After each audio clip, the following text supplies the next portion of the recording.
So today I'm going to show you my Red Raven sitting here in the box. We're going to rig it up in a full studio build, and we're also gonna rig it up in a handheld build. So I'm gonna show you how big this camera can get and how small this camera can get. But first I need to build it. Now, if you know the way I like to shoot very run and gun. I like shooting in studio settings as well, but I enjoy the whole run and gun aspect of just picking up the camera, especially living in a city, just walking out the door and going. And well, I think people think that the RED isn't a camera that can go and do that, or a camera you would use to do that. And I really want my RED to be able to do that, and I'm going to show you that it can. But it can also be an extremely big utility on a production set. But here's the camera. It's 3.5 pounds, just the brain. That doesn't include this V-lock expander here. So it's pretty light. 3.5 pounds, just the brain. I wonder if that includes the Canon EF mount that is fixed on the Raven. Or maybe the Scarlet's a little heavier. I'll put text here to verify that. So yeah, this is the camera. This is the Red Raven. Fresh, good to go.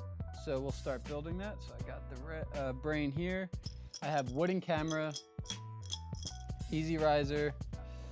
I have the 15mm bracket adapter for that.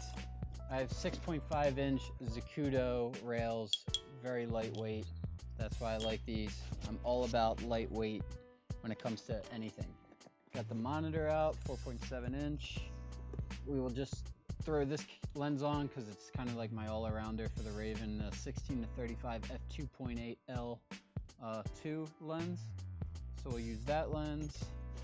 Top handle because it's effective. We'll start there. Get this out of the way, give us some space. All right, so here I have the Manfrotto 546B legs with a 502 head, ball head. It's pretty good, I like it, it's bulky. It does what it needs to do. I can fold it up quick, but it is heavy, which I don't like, so I kind of want to replace these with some carbon fiber rails for when I'm on the go, but we'll see. I get it, I bought a cinema camera, so I'm supposed to treat it as such, but this camera is lighter than the other RED and smaller, so I kind of want it to be easy and run and gun. Also, this is an audio test. I'm using this RODE SmartLav, and it's connected to my iPhone, so we're doing an audio test with that. It's kind of like a dual thing going on here because I also have a Sennheiser, just a little small on-camera shotgun mount on the Scarlet-W that is recording me right now. So we're also doing an audio test for the Scarlet-W to see how it picks it up. So we'll see if that camera picks anything up, but that's why I have this lav on here. So we got this connected, good to go. Slides on like a glove. This little guy. All right, throw this on like so. Give it a little torque. I already screwed it up. Okay, so I realized I put this on before putting on the wooden camera base plate and rail adapter, so I quick did that and I didn't feel like having you guys see all that because it gets a little boring. So I'm gonna put the rails in now.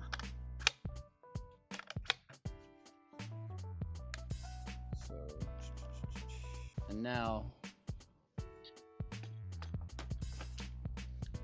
can throw this on here. The camera's starting to look like a cinematic camera. So you can impress all your friends on set if you're really worried about the camera looking too small or not professional enough. Now, a little weird of a decision for them to make this, and then it's not a huge deal, but as you can see, it's like it gets in the way of the screen. It's almost like set up to make you want to buy this 7-inch for some reason, which the 7-inch looks great, but just this one, it's like, well, I don't even want that on, you know, but what am I going to pick the camera up with? So I like the top handle. I like that option that I can put accessories on it and that I can pick the camera up and handle it, but it blocks the monitor. But I'm gonna show you something here. So this is the old DSMC-1 outrigger handle. Now, there's a whole other video on Brendan Grant's channel talking about this, I'm sure, but he could show you in his video. I'm not sure if he did it already, if he's going to, but he talked about it, how you can make this work on the DSMC-2 bodies. As you can see here, this is black and this is not, because it is shaved down to fit up front comfortably. So this is actually his. I have not made the purchase to get one of these yet because I'm still undecided if I should get this or just the DSMC-2 version. But this is an option I'm going to show you today, and it'll just make the video a little easier. It goes right in. Tighten it down. All tight, and voila. Now you have a good handle. But I still like a top handle. I'm greedy. So I'm going to mount this backwards so it's even weight distribution. It's the way I like to rig it when I have this side handle on. And there's not too much in the way, and to be honest, it's the only way I can rig it with this side handle on. But now I can pick it up if I want to do a handoff. I can hold this thing if I want to go handheld, and we are good to go. So next, we're going to need power, which I have right here. I used Switronic Hypercore Slims. These are the ones that work with the RED, so you can get battery percentage if that's a big deal to you. And now it's slowly building up. So what's next? The lens. So we'll put that on. Ooh. So it's slowly building up, slowly, but we still need more. All right, so what's next? I have in this box is a follow focus that I like. It's the Tilta follow focus. I'll just take it out. So it's pretty good follow focus, has hard stops, very nice, I think at least. So, oh, I should have used another lens with teeth. This lens doesn't have teeth on it. I guess it wouldn't take too long to do this. Alright, okay. What I like to do is there's this site that you can get teeth that are fitted to your lens, and they'll slide right on and they'll actually form fit to it. But this follow focus comes with ones that you can apply yourself if you so please. I mean, they both operate the same way. I just think the other ones look nicer. So we'll put these on.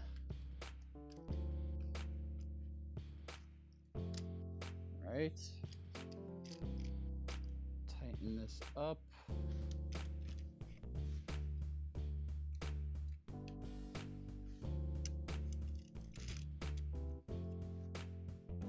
There we go, good enough. It does what it needs to do. So we got the follow focus on. Now this behemoth is the Red Rock Micro matte box. So, debating if I want to put the donut on first. So it comes with these donuts so it can form fit onto the lens. Obviously you could hear my enthusiasm just talking about it. So that's too big, too small, too big. Just right. 3 little bears. Ugh. Flared off of the lens already. Well, good thing this has like a rockaway. This I do like. So this will tilt all the way out, so I can get this back as far as I need to, get the position I want, tighten it down. It's also a frame. Then try and get this thing on, which barely fits. But basically, this matte box just isn't ideal for the setup I have. Maybe it'll work for you, but as you can see here, this matte box pushes up against it right here, which is a pain. So I can't really get it on. The lens and this follow focus I have to re-rig to get it to fit. I'm sitting here struggling to get this donut in. And it's just an overall pain in the ass I don't feel like dealing with. Let me get, this bounce is crazy. Okay, so that's why I don't like using it, but I'm gonna continue building it. I can do more, I can switch out the rails, I can switch this so that the gear isn't close to that and it's on the other side. I could do more. Okay, so then next, we need to actually see what we're doing. So I have this 7-inch monitor, but again, I got this camera with the idea of like, I have what I need to, oh yeah, I also have Tiffin ND filters, 4 by 5.6 inch ND filters that'll go in here. I have a set of those. But I have this 7-inch monitor that just makes everything else bigger, but that's okay, because that's what these studio rigs are for. You're kind of in one location, you're not running around too often. You have a lot of people helping you, so you can build this thing up. So once it is built up, and you don't have to worry about moving it all the time or the weight or anything like that, then it actually is beneficial to do it this way. So this will be for your AC, so I don't know. I don't really have a good way to mount this without it taking a little too long, so I'm just gonna throw this on real fast. So I could put some batteries in it, and it takes LPE6, which it actually sits like really tight in. There, okay. So we got this beast. I'll rig it up over here, since now the focus pulling side's usually on this side, but I have a handle on this side, so work with me. And then we have the monitor now. Nice. Now it's starting to look like a studio rig, I think. Pretty professional, minus this haggard matte box job is what it is. So let's power it on. HDMI, short cable.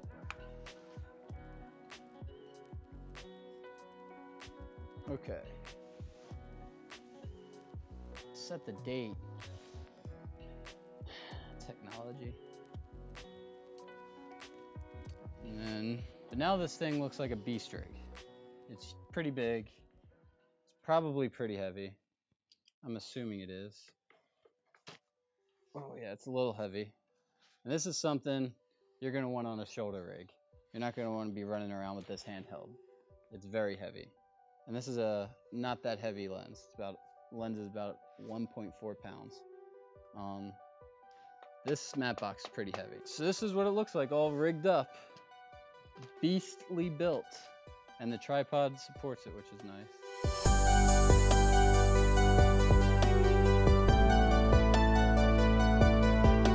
It looks cool.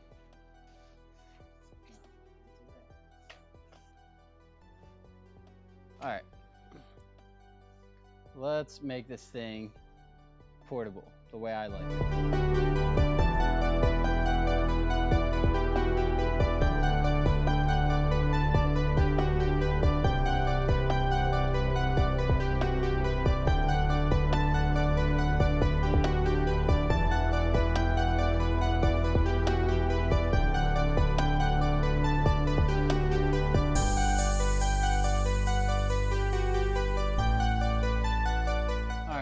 So then we broke all that down to just this.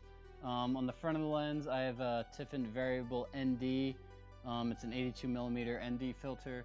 I also have a 77mm step down adapter, or I guess I would step a 77 up. This is a step down or step up.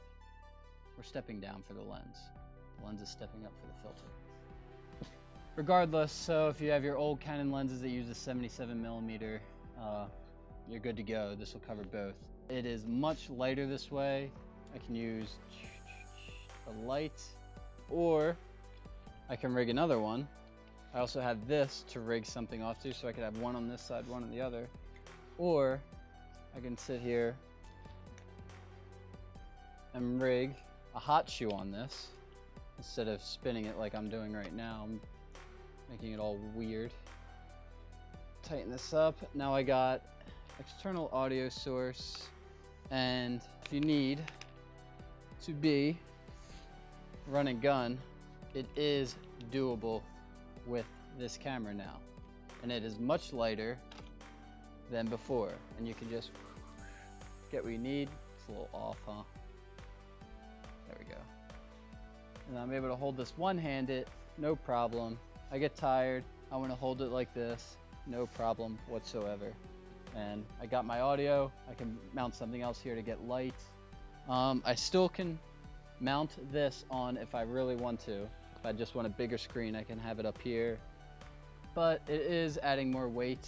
If I'm in an inside controlled setting, I will definitely use this. I will definitely use the follow focus. You can run around. I took the rails off and the wooden camera easy riser because I like the idea of it being lighter. I try to shave off the weight as much as I can.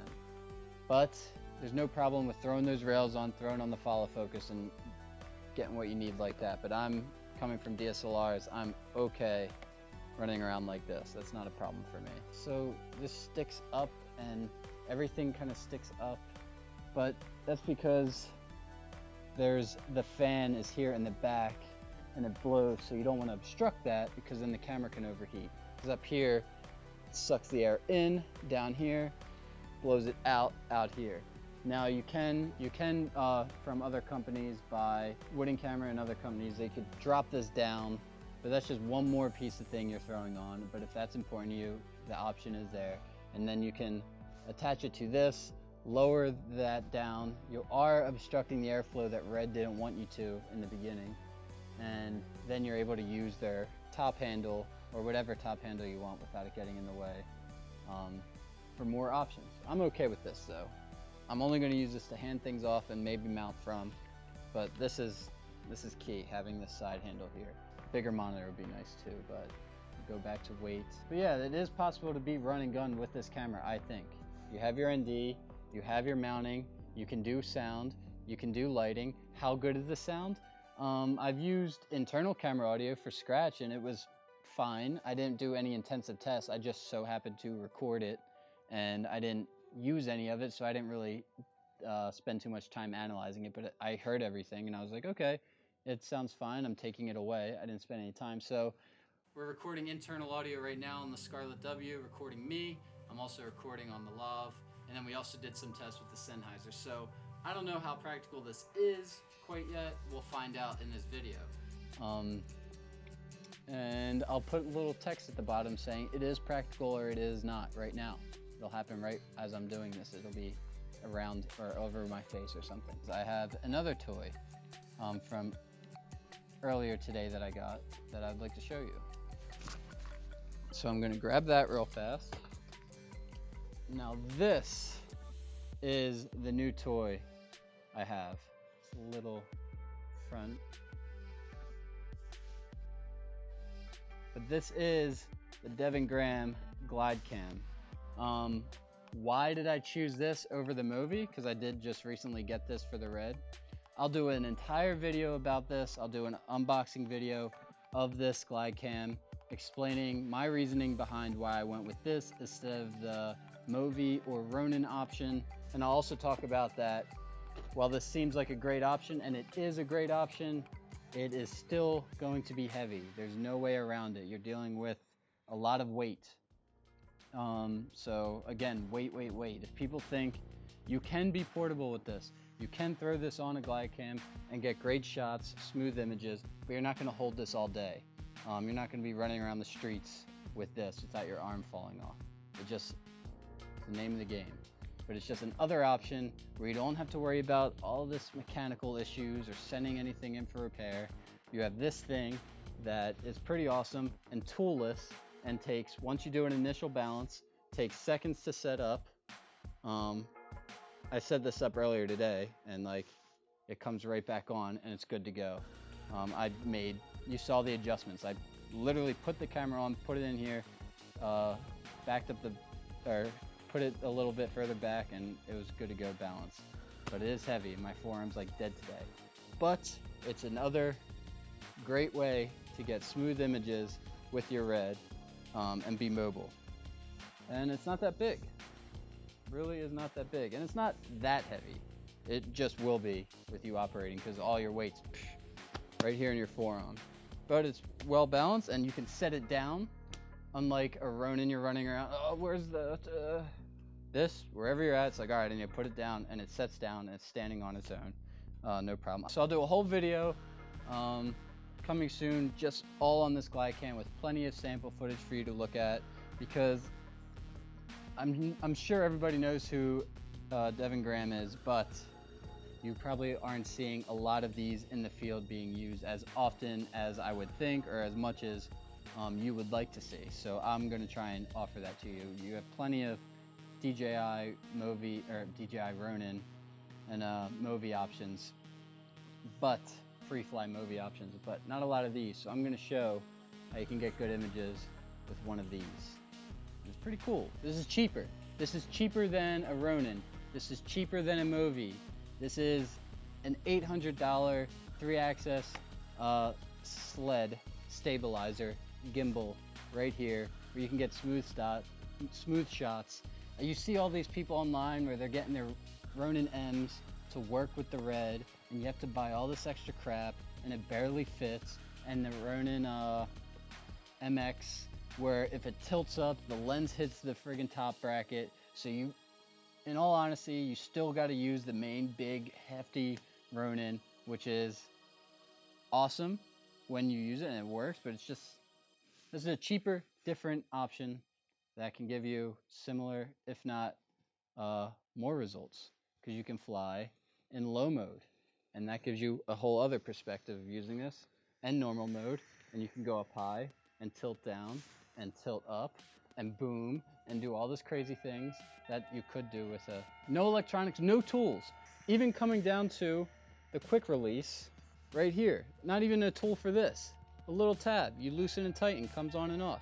Everything is toolless. I built this out of the box from it being into many pieces, even putting the weights on without a single tool, just my fingers for you to get going. And it's fairly light by itself. Granted, I used every single weight that came in it. It holds 2 to 12 pounds. I'm gonna do a whole video, I'm talking too much on it. Most of the weight's right here though. I talk about weight nonstop in this video, and I'm still talking about it because it is important to know. I see a lot of people buying these and Scarlet-Ws in the field, and I'm not sure if they know exactly what they're getting into. It is a cinema camera. At the end of the day, it will be a cinema camera. This thing is a computer. It's not a little DSLR you can run around. So expect that, treat it as such, and I'm just giving you options for ways you can combat that and still be able to do what you want to do, but just know it's not going to be an A7S. It's not going to be a 5D. It's a RED. That's why you bought it. I guess that's the end of the video. I guess that's it. Not good with endings. But I just wanted to show you a way you can make this thing big, beastly, build up, look professional, impress the clients, impress your girlfriend, impress your boyfriend, impress your dog, impress your grandma. Tell them, look, this money was worth it. Look how professional my camera looks. But in reality, you're not going to run around the streets that way. You'll probably get robbed if you do anyways. So you can break it down even more, make it even lighter. You can get rid of this top thing if you want and just have the side handle. Or RED has so many options if you go to the website. And then you can also get different modules, lighter modules. Use XL Red Volt batteries. You can buy a jetpack module and then run a battery clip and run these on your belt so you even lose more weight here. I wonder how this feels without that V-lock on. Alright, well obviously it's not balanced, but it's better. It is better, but it's actually a lot lighter without that. So the battery clip is a really good option actually. But this is the RED Raven 4.5K Dragon sensor camera. And can you pan around? Just pan around. Look at all this. Look at all this. Look at this couch. All these tools.